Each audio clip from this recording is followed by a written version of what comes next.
Juan Kapitulo 6, versikulo 35. Si Jesus miingon kanila, "Ako mao ang pan nga naghatag sa kinabuhi. Ang muari kanako dili nagayod gutumon, ug ang mutuo kanako dili nagayod uhawon." Pan sa kinabuhi.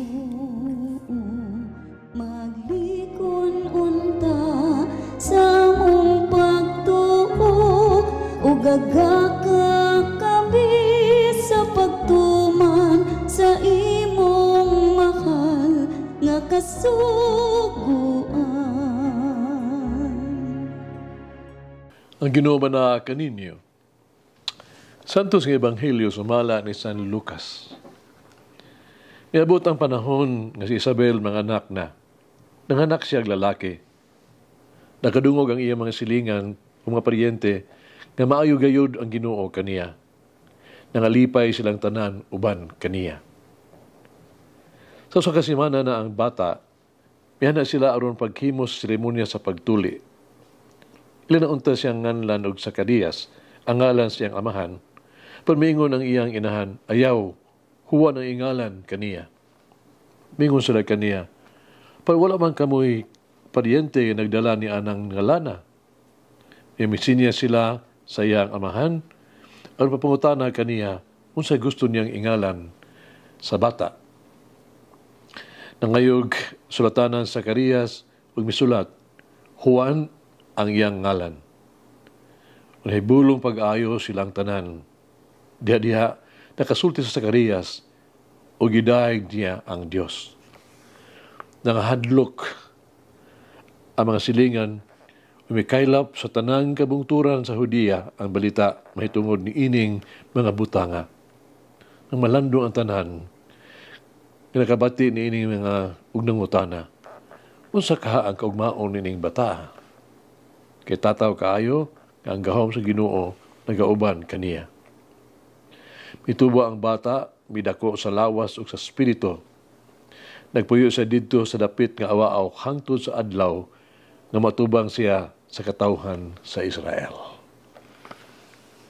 Ang Ebanghelyo sa Ginoo. Pasalamati ang Ginoo, kay siya maayo, ang iyang gugma mulungtad, hangtod sa kahangturan. Pasalamati ang Diyos sa tanang mga Diyos, ang iyang gugma malungtaron. Pasalamati ang Ginoo sa mga Ginoo, ang iyang gugma malungtaron.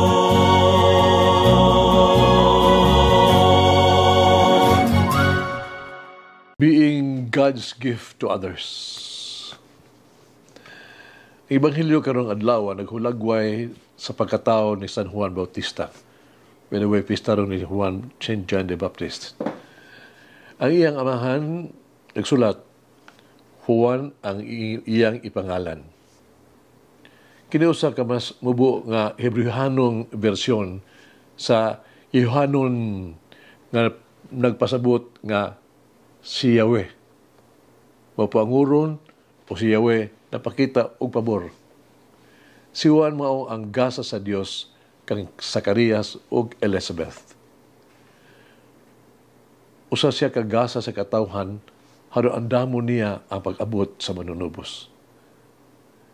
Ang mga silingan ni Zacarias ug Elizabeth, naganayon, ang kamot sa Ginoo nagauban kaniya. Kanuhin natong madungog kining gitawag tug sa iyang ang kamot, tuong kamot.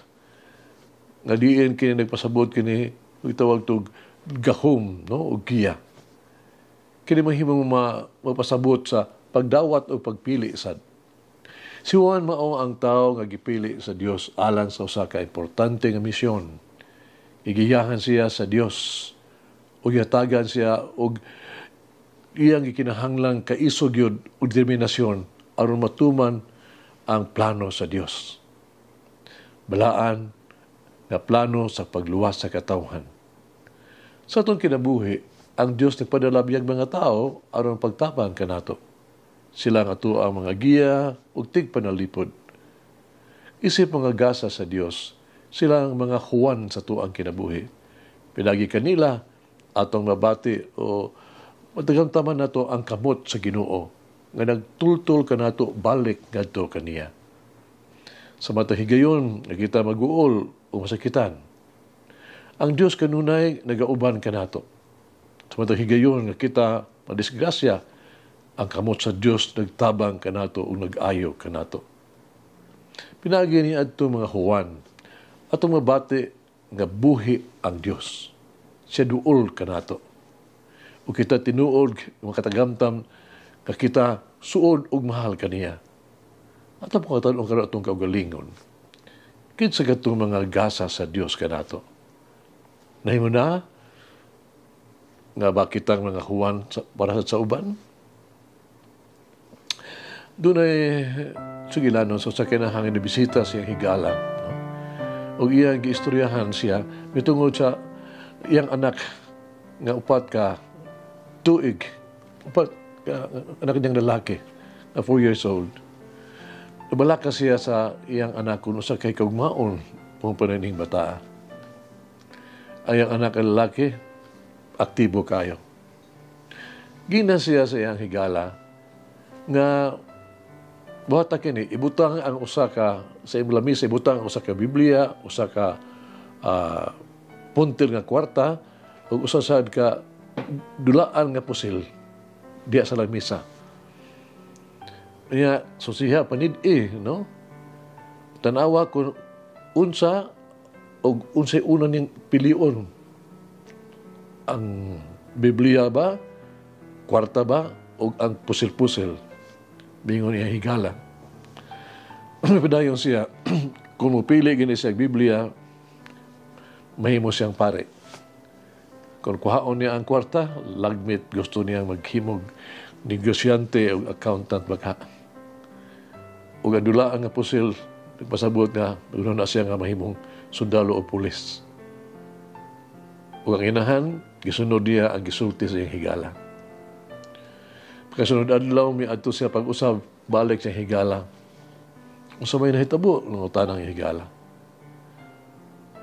Kaya gusto siya mahibaw. Ang inahan, itubag. Ibuhat nako ang imong gipabuhat ka nako. Pagdilin ako mahibalaan kung unsay gusto sa akong anak. Nga naman, matod siya higala. Nga nahingang ha. Tumingon siya, gikuha sa akong anak ang dulaan nga pusil, gibutang sa iyang hawak. Gikuha usab niya ang kwarta, o giihap gini, nga gisulod siya ang bulsa. Nakuha sa niya ang Biblia. May ablis siya pipila sa mga pinading ini, may gawas siya, nilakaw. Unsa man siya, nangutal ang higala. Nangutal ang inahan siya higala. Puwang pa siya higala, wow, gikuha niya ang tanan. Ang imong anak ay mahimong usa ka jack of all trades. Ang igsoon hindumi, sa imong kinabuhi, ang Diyos nagpakita og mga pabor kanimo. Nung dumi sa imong kinabuhi, nga ikaw nakahimo sa pabor sa Diyos sa uban.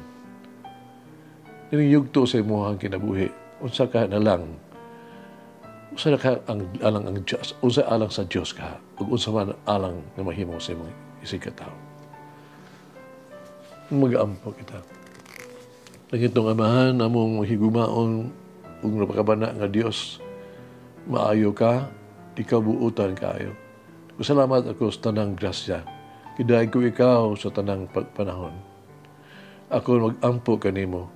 Ako unta kanunay, masalamaton kanimo. Ako unta kanunay, akong iuli, ibalik niya kanimo. Ang dungog ug himaya, nganha kanimo. Ako kanunay, maghimaya kanimo. Amen. Mary, may I cherish more each day the value of life in myself and others. And St. John the Baptist, pray for us. Malangin ang Diyos magagahom sa tanan, Amahan, Anak, Espiritu Santo. Amen. May the Lord of the divine mercy bless us all, heal us from all diseases and suffering. Ayun unta niya kita, tanang mga sakit na sa lawas, o sa kalag, body and soul. In the name of the Father, the Son, and of the Holy Spirit. Jesus, I trust in you. Amen. Whoever eats the bread of life will never hunger, says the Lord. Kay galaan inyong nabati ang pagpaambit ug hamubong pamalandong sa pulong sa Dios pinaagi sa tulumanon.